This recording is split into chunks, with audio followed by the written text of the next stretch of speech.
So we had opening day here. It was great because Yeah. Albert's back, and even though Charlie didn't think he should be in the starting lineup, I was glad. Even though it was a righty on the mound, I was glad to see it. The fans appreciate it, but it was a sense of normalcy. I honestly think it was like a different kind of opening day. In spite of everything else, it was kind of cold because it was normal for once. I don't know if you had a Yeah. chance to see it, but do you get a sense that we're in a better place now just because of normalcy? And I think baseball plays a part in that.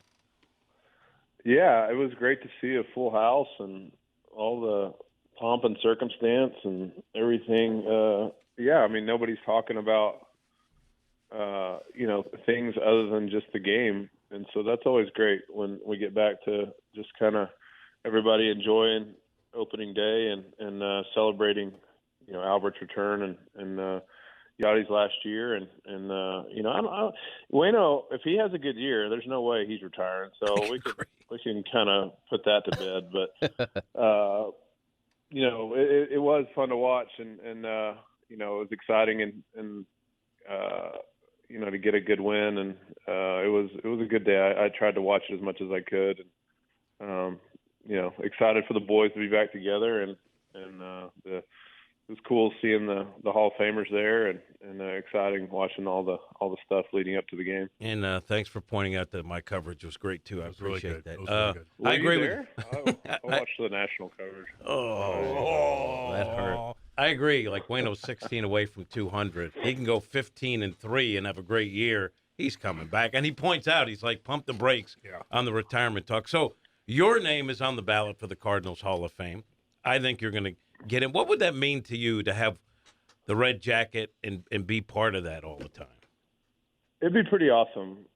It's pretty fun to watch, and when I watched the coverage and watched them all getting out of the trucks and standing there. It's cool, man. When you're talking about a franchise like the St. Louis Cardinals, I just think it's really well done with how they treat them and bring them back, and it's just it would be quite an honor. I mean, like I said, anytime you're inducted into a Hall of Fame, nonetheless, St. Louis Cardinals of the rich history of Cardinal baseball, it would be incredible. It'd be something that I'd be super excited about, and every year would look forward to making it to St. Louis for that day and that moment, and getting a chance to be around that group of people. And so if that does happen, I would look really, next opening day would be something that I would definitely have circled on my calendar. So, Matt, I thought something cool about the weekend, unfortunately, because Ali Marmol was sick with the flu, but Skip Schumaker able to be the acting manager for a couple games and do the pregame media and the postgame press conference and all that, which I think is great experience. I'm guessing he one day wants to be a manager. When you were teammates with Skip back in the day, did you see that as a guy that could potentially be a manager down the road? Yeah, Skip's hilarious too. I'm sure the pre and post game when he loosens up a little bit, his sense of humor is really pretty incredible. So I love Skip. Skip and I are super close, and I tried to FaceTime him yesterday pregame when I knew he was managing, just to check his level of panic. So he didn't answer. I told him he big league managed me. And he said, "I'm panicked here, guy. I can't answer. I have a meeting." So I love to mess with Skip. Skip is awesome. I knew Skip, whatever he wanted to do. I didn't know if big league managing is what he wanted to do, but I knew whatever Skip wanted to do, he'd be awesome at it. And he's just that kind of person. Whatever he puts his mind to, he's really good at it. He's a bright baseball mind. He loves the game, and so. I do think that, his family is extremely important to him. And so being away a lot, I think is still a little bit of a burden for him. But as far as whether he wants to be a big league manager, it'd be, I think he can do that. And, like I said, I knew he would do whatever he would do. He would be great at it. So you're telling me that your buddy, the guy you're close with, you knew that it was a stressful situation being thrown in kind of last minute as acting manager, and you decided to add to the stress by FaceTiming him. Yeah. and he declined it quick. So I knew it wasn't like he didn't, he had left his phone in the locker room and didn't have it. I knew when he declined me quickly that he big leagued me, so to speak, and so I made sure to let him know about that. And I just wanted to see, if he would take my call in a stressful situation and say, "Hey, look, I'm in a meeting. I'll call you back," and he didn't. So I knew where I stand. We addressed it, and we'll move on. So, and we've talked about this before with you, and you said, I believe, down the road after your kids are, maybe playing professional baseball, would you want to be a big league hitting coach or manager or both? I mean, in your perfect scenario, what is it for you? That's a good question. I think that I like to help create a culture. I like the idea of the manager of trying to more than just sort of the hitting coach. I like the idea of, but I think under the right staff and on the right staff, you can still be a part of that. And I would have no trouble working for one of my friends or somebody that I'm close to that. So I'm not sure. I think it would be fun to be a manager, but that's not to say that I wouldn't love to be a bench coach or a hitting coach or maybe a little bit of both. I don't think that you have to be, if you're the bench coach, that you can't work with the hitter some, as long as, you're on the same page with the hitting coaches and all that stuff. So I would love to be involved someday. Like you said, I have kids that are right in the middle of their activities and sports and, I'm really enjoying being around them and getting a chance to go to their games and go to their stuff. And so, hopefully someday when the kids get a little bit older, I can get back in the professional game and be part of something like that. Cards did reach out to Holliday to be part of the staff, but it's just not the right time. Whoa, look at you. Right? I know that's accurate. Who's your source? I know that's accurate.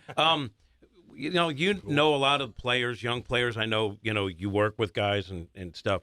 What would you see as the challenges for a major leaguer, former major league, who played at a high level, now suddenly thrown into the mix as a manager, a member of the coaching staff, relating to younger players? I mean, is there a challenge, Aaron? Do you sort of have to adapt to the way the game has maybe changed a little bit? I think maybe a little bit. I mean, I think you're always having to just take in your surroundings, and every team's different. Every player, their background is different, where they come from, what makes them tick, how they like to be coached or taught, and so I think that's the art of coaching and managing, is being able to read your team and read your players, and I think that's part of kind of being a human too, like being able to interact with different kinds of people and people that young people, old people. I think how you treat people and how you coach them and the way that you do it is the most important thing, and that'll never change. But I do think there's certain things, with the analytics and being able to take the information and give it to your players is different than it's ever has been. So I do think that there are some challenges that are different than maybe 10 or 20 years ago, as far as what a manager is doing and how they're taking what the front office and their analytics team is giving them, and how you get that to players in a usable form. And but I think, Jim, when it comes down to how you create a winning environment and playing for each other and a culture that is more about winning than self, I still think is always the same. I think that you have to spend time with people. You have to treat them the right way. You have to let them know that you care about them and be honest with them and communicate with them. And I don't think that'll ever change. So, Matt, I was looking at an interview recently. It was you and Kat several years ago. It was an early series at Wrigley Field. Somehow be bad for me. No, it's not. All right. It was funny because you guys were laughing about the fact that it was Wrigley in April. The weather was terrible. You said something like, yeah, who'd have thought Chicago in April that we'd have snow and wind and rain. So I'm just thinking, take us back to your playing days, because we've been joking. Seth here, our board op, and I, we're going to go to the game. So 1:15 game today. You look at the weather. 90% chance of rain at 1, 70% at 2, 100 at 3, 90% at 4. You got a window at 7 o'clock, which they're not going to push it, but it's getaway day for the Pirates. As a player, How should baseball handle this so you're not sitting there at the park just waiting all day for a game that's going to get banged anyway? Yeah, I think it's tough. It's one of those deals where, they sometimes they do it really well and they call early and they give you a chance to kind of treat it as an off day and you just, they do a good job of calling it early, particularly when it's in the division. So like the Pirates, you get a chance to make those up. I don't know exactly what the schedule holds because of the late start and the lockout. So I don't know if they've already got built-in double headers that they're trying to avoid with the Pirates, or I don't know all the ins and outs of the situation. But yeah, to your point, it is nice when you look at the daunting weather and they go ahead and instead of going to the clubhouse and spending, at a 1:00 game, the guys get there at probably 10 o'clock, 9:30, 10 o'clock in the morning. And then, they drag it out. If you're not gonna just move it to a 7 o'clock game, like if that's too late because the Pirates are trying to get away, then, try to go ahead and so you don't spend, 9:30 to, 4 o'clock, 5 o'clock when they decide to cancel it. You've been there all day and it's not an off day and you can't really, treat it like one. So, I think that I don't know what the situation is, but if they have a lot of double headers already, I would try to just move it to a 7 o'clock game if the weather looks better at night. But shoot, nobody asked me. So, to answer your point, Charlie, they could probably do a better job of looking at the weather and making things better. They like fans in there getting some beers and hot dogs. Oh, I want to ask you a couple of questions. I'm gonna let you go. I want to circle back to what you said about managing, because I think it's almost standard. Well, a manager can win you 6 games or lose you 6 games, or a manager's not that. I disagree with that, because outside of in-game decisions that are very important, which most are 50-50, 60-40 anyway, and it probably balances out as you go through the season.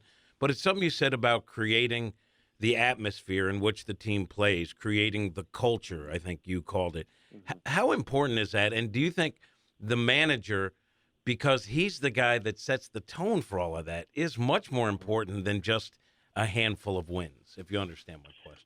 Yeah, I mean, when you're talking about like just basically kind of the X's and O's of managing now with the DH in both leagues, I mean, really, I would argue that the pure decision making is probably less than 5 or 6. As far as really, if your lineup is if you don't have a ton of you're not playing a ton of platoons, and I don't really know, like nowadays as a manager, even before in the American League, you just run the lineup out there, right? And when the pitcher looks like he's getting tired, you put somebody else in. I mean, the whole sort of double switching and making sure that you save certain guys and all that stuff is kind of over now that there's that there's DH in both leagues. So I do think that the leadership of culture and the leadership of getting an environment where guys play for each other and encouraging a group of men who are paid a lot of money to sort of play in a way that's more like you were, in a high school or college environment where you're actually, playing for your boys and, you got to run it on second with nobody out and do everything you can to get him over because it helps the team win.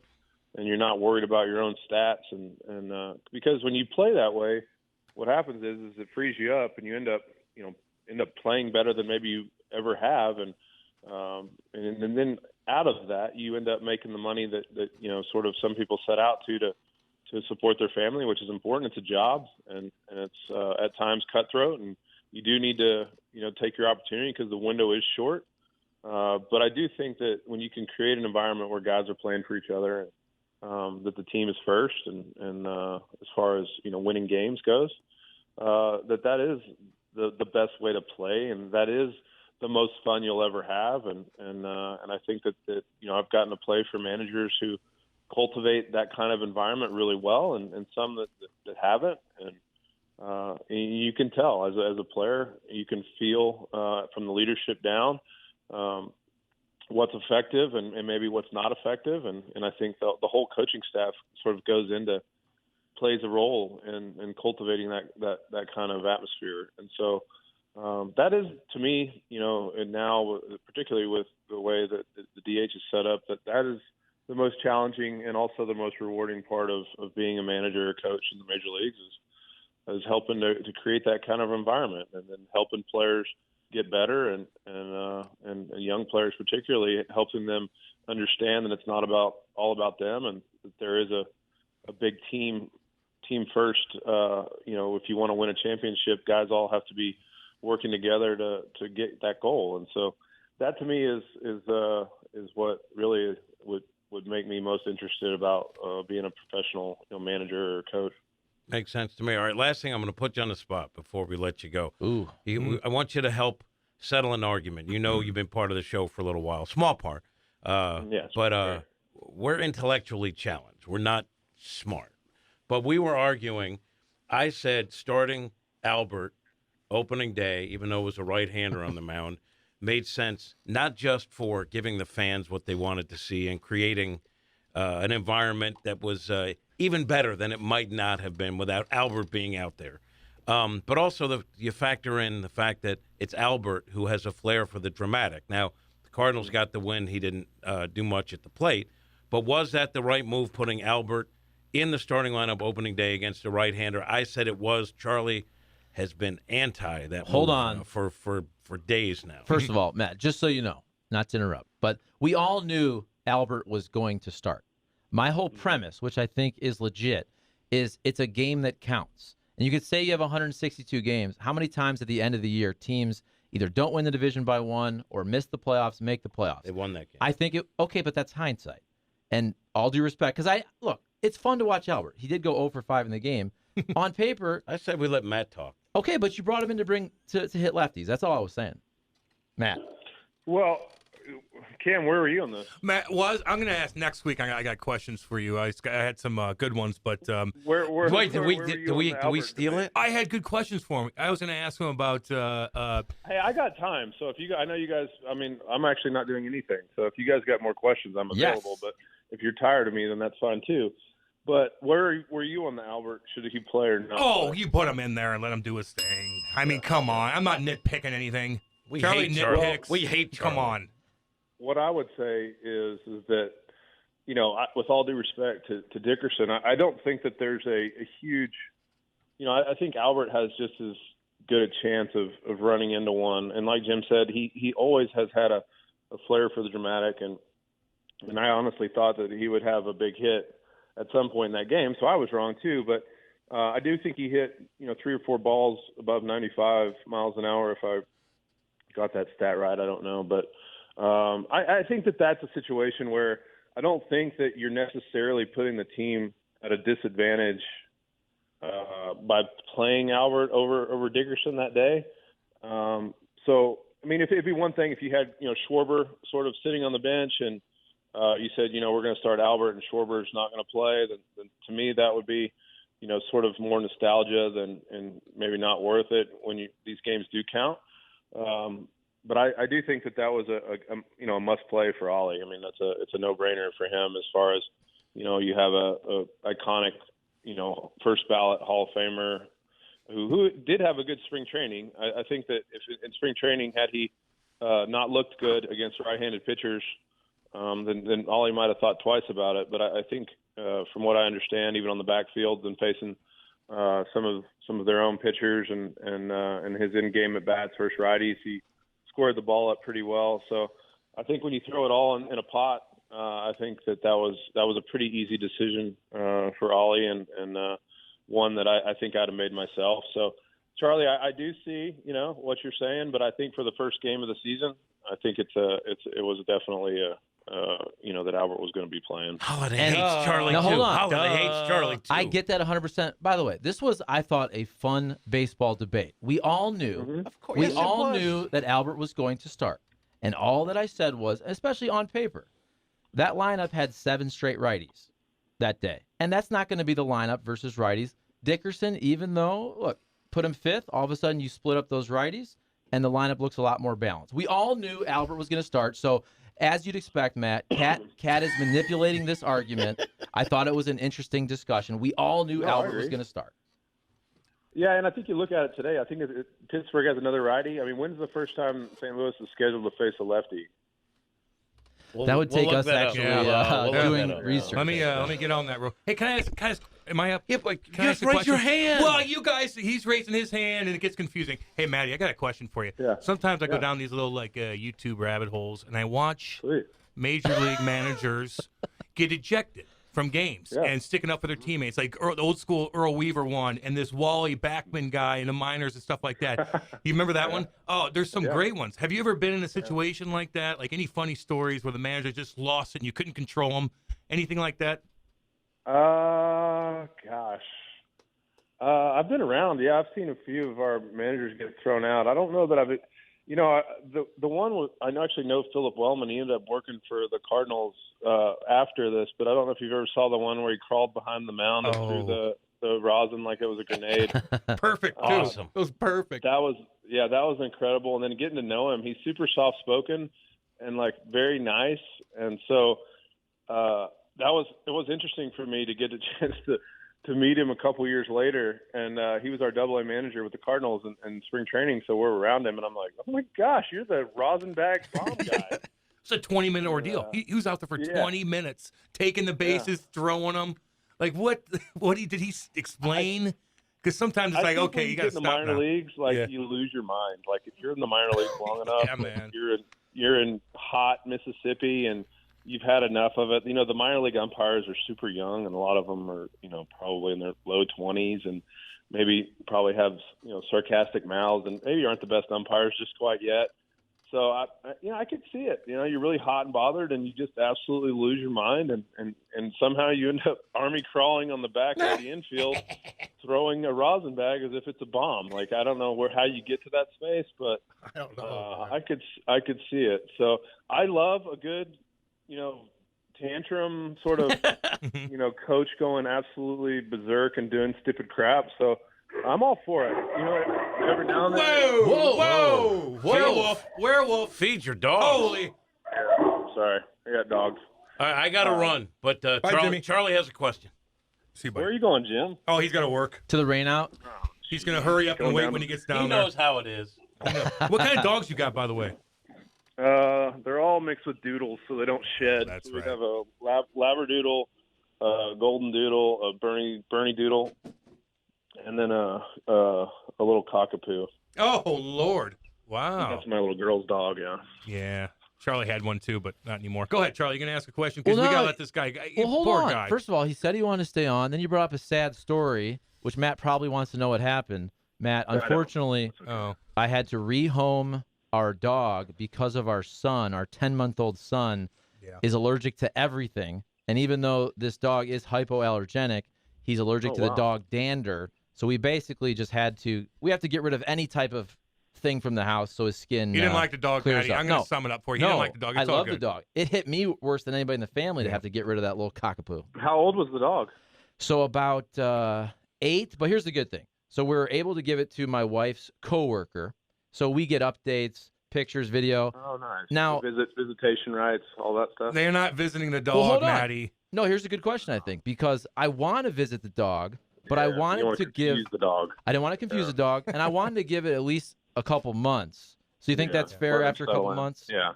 Yeah, let him settle in and decide that that's his new spot. Yeah, I think that's fair. Hey, Maddie, you ever get hit by a pitch and stare down that pitcher and say, you know what? I'm jacked. I'm a big dog. I'm not taking this. You ever get into any altercation almost? Yeah, I had a few times where I was, it was one of those things where I had a few times where I was pissed. The next time I hit, I was trying to hit a home run so bad. I never went out there. I did stare a few. Ooh. I did have a few umpires walk me up the first base line. A lot of times it's very few times I think was I hit on purpose. I remember one, Hanley Ramirez. We had hit Hanley Ramirez and broke his hand. If you guys remember, this is going back, I don't remember what year. And then the first series of the next year, we hit him again, I think in the hand.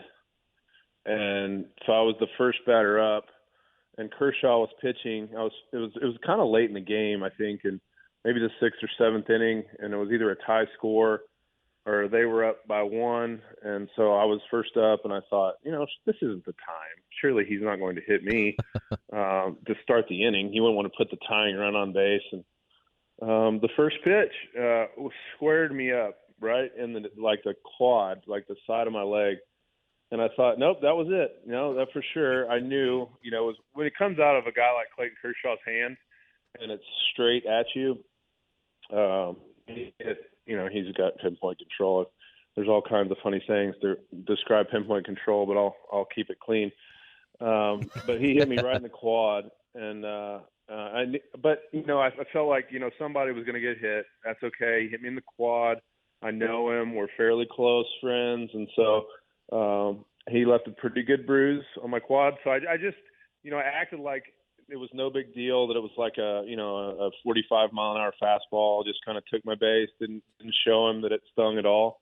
And I later found out he was pretty offended that he let it go as hard as he could, and that I didn't respond at all. That he was hoping for some rolling around on the ground, I think, but I didn't give it to him. No. He hit me on purpose, but I never went after anybody. The one when Cashner hit me in the face, I wasn't too happy about that, but that buckle you? Were you buckled on that? Like it rocked you pretty good? Yeah, that one, bloodied my face up pretty good. Dan Herron hit me in the head. Oh. Which luckily it was only like 86, so I was good. You just ate that thing. But, man, oh yeah, man. So yeah, but never any fights. There's one. Matt Cain hit me in the back of the kind of the higher, almost my neck, and then my next at bat, I hit it as far as I possibly, maybe the furthest home run of my career, and I stood there and watched it for a little bit. Yeah. He told me to run, and we started yelling at each other around the bases. Oh, I love it. So. He's like, yeah, I'm not going to piss him off that much. They do look at you like, yeah, he's pretty intimidating. Go ahead, Charlie. I know you got one more. We got to let it go. Oh, well, first of all, I think Matt is enjoying this conversation. We don't want to take him too long. Plus, it's sponsored by the Post Sports Bar and Grill, the official cheesesteak of Hot Take Central. Stay posted, my friends. So I was trying to remember the sequence of the Scutero incident. Did they hit you a couple games later? How did that go? And then I'm thinking as a player, so that was in the same playoff series. They end up getting retribution. And what's that like if you're going to the plate in playoff games and you're kind of wondering if you're going to get hit? Yeah, they ended up hitting me. I think it was Matt Cain. I think he hit me in the last. I don't remember how it went down exactly, but yeah, I knew at some point they were going to hit me, which is fine. So. Yeah, I mean, as a player, I apologize. Like, look, I didn't mean to slide that late. Like, I didn't do that on purpose. Like, I wasn't trying to hurt him. I was just trying to break up a double play in a playoff game, and I got a little too deep on the base, and obviously wasn't trying to do anything other than try to break up a double play and get a run for my team. And so I had a couple of guys on the team, on the Giants, that I knew. I said, hey, look, I'm sorry, I didn't mean to do that. And, of course, they're not happy and whatever. I get it. And so, I knew at some point they would hit me. I didn't know when it was going to be. Like you said, it's the playoffs, so it's kind of a it's hard to read when that's going to happen. And I think they got up a few runs or something, and I think it was Matt Cain. One of their guys hit me, and of course, they I think it was in San Francisco, and of course everyone loved it. So. It's whatever, it's one of those things where, it's part of the competition and you take it and go to first base and you move on. So, I knew that, they were mad that Scutero was out and that, it was my fault that he was out. And so I was going to get hit, and as long as it wasn't up around my head, then I was fine with it. Just take your base and move on. And Matt, because it seems like you want to continue to talk with us here. We were thinking recently, we were talking about the Pirates, unfortunately, how bad they are. And it's very sad for their fans. And the fan base, great sports fans and beautiful ballpark. And it made me think of the 2013 NLDS, which I got to cover, which was one of the most memorable series. Great series. You guys and the Pirates, you hit that home run in the Waka game. I think it was after, did Pedro Alvarez maybe break up a no-hitter? Whatever it went down. And I'm thinking, so your greatest hits or most memorable hits, where is that? And if you had to rank them, do you have a top 5 that comes to your mind pretty quickly? Yeah, that's up there. That home run was important, and so yeah, that one's up there. Charlie Morton, I think, was that off? I don't remember it. Sounds right. Yeah, that's up there. Yeah, I have a few that there was one in the LCS when I was with the Rockies, the clinching game to put us in the World Series, a big 3-run homer. So I have a few. I hit a home run in an All-Star game at the old Yankee Stadium that was exciting. A couple homers in the World Series. Obviously the last homer in St. Louis. And then the one off Matt Cain was good. That's, when somebody hits you in the neck, you're trying to hit a home run and you actually do it. Usually that doesn't work out. Like you swing too hard and you don't ever get to do it when you really want it. So those come to mind. But yeah, that was a good one against the Pirates, and that is kind of sad. They had a good little run there. They had a really good team for a few years, and that's part of the the problem with the smaller markets. They have these small windows of opportunity when they have a good core nucleus of really good players that they're competitive, and then they seem to start over, and it's hard to keep starting over. It's hard to when you can't hold on to your franchise players. It's challenging to be competitive very consistently. Yeah, they are not very good, and I do feel bad for that fan base. They got a great stadium. I don't know. Yeah. It is what it is. Jim Cressler, real quick, says, guys, according to Baseball Reference, Matty was hit by a pitch 124 times in his career. Dang. That's good. That's a good bit. Yeah, you play long enough. Yeah, baby. Tally up some of those. Hey, man, we're going to let you go, dude. I appreciate you coming on, sticking around. Right. Isn't it nice that when Jimmy left, I actually got to ask you questions? I know. Yeah, it was good to talk to you, Cam. Yeah. Hey, there they are again. Hey, be careful out there. It's tornado season, Matty. Tornado season. I know where you're living out there in Tornado Alley, so be careful, and we'll see you soon, buddy. All right, guys. All right. Have see you, buddy. You right too. On. Thanks, Matt. Oh, right at the end. Oh. Right at the end, text line with a great question asking, what is Matt's favorite sandwich in St. Louis? We can hold that for next week. We'll hold that. Teddy sandwiches. Why don't you do something productive, Teddy, Clearly by the way? the Post is his favorite. Yes, oh, of no course. doubt, obviously. I told him when he comes in town, I bet you he's going to text me and say, Cam, let's go get a cheesesteak, hang out, talk a little hockey, talk a little baseball, reminisce a little bit from the good old days. I believe I will get that call eventually. And Teddy sandwiches, go get a damn sandwich and bring it in here. Or I'm changing your name to Teddy Irrelevant. That's great stuff right there. Dude, he's awesome. Like, I love that interview because you learn so much. And here's a former Major League Baseball player at a super high level who's going to be a Cardinals Hall of Famer, and he'll talk about anything. And I love those stories, and he'll take you behind the scenes to what a player is thinking. I think the audience really appreciates it. I'd like to know what his we talked about fanboy stuff, I know it's kind of corny, but like who would he be like kind of starstruck around? Like I told you, it's not going to be for me. It's not going to Tom Brady's got to be up there. Peyton Manning's got to be up there. Mike Tyson's got to be up there. Michael Jordan certainly up there watching Last Dance again. And then, of course, Conor McGregor is up there for me. Like those kind of guys. The biggest of the big. Then I'd be like, hi. But anybody else, I'm like, I don't really care.